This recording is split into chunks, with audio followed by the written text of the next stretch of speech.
There's growing anger over child rapist Robert Fardon being placed in a housing commission property next to a childcare centre. The government has gone into damage control, refusing to reveal who's responsible for putting him there. In Salisbury, they're seething. They're letting a known serial paedophile giving him a housing commission house in our suburb. It's disgusting. This is just wrong.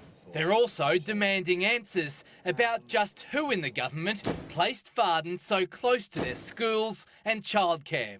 The sex offender's neighbours say government officials helped move him in. I work with a fair few government departments. Yeah, there were definitely a couple of government cars. The Premier headed north today for a flood update, leaving the Deputy Premier to dodge the questions. We have laws that are entirely defensible and that can be enforced in this state. That doesn't answer the question of why so close to a childcare centre. As I said before, this is absolutely consistent with the laws that we have introduced. Refusing to reveal how and why the serial rapist was put in the Housing Commission property. But he doesn't have an electronic tracker, and surely it's one thing to monitor him, another thing to put a child rapist next to a childcare centre. I will go back to my previous remarks. Doesn't answer the question though, why he was put there. Well, as I said before, the Police Commissioner has made it very clear. He knows where Mr Fardon is.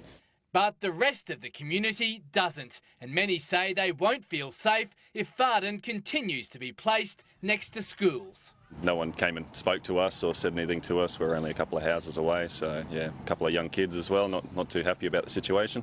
Under the LNP's tough laws, Robert John Fardon would not only be GPS tracked for life, he would be prohibited from living within a kilometre of anywhere that children regularly inhabit. Well, Tim Arvier broke this story and joins us now. So, Tim, who did organise the house for Fardon?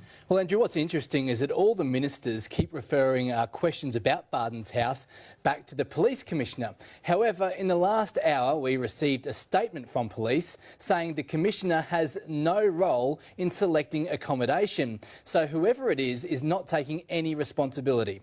I can also reveal police have received a number of complaints from women who believe they were stalked by Fardon. One was at Browns Plains Shopping Centre. Police say that matter was finalised without further action. Another was at South's Rugby Club, but police say they believe that was a different offender. Andrew? Thanks, Tim.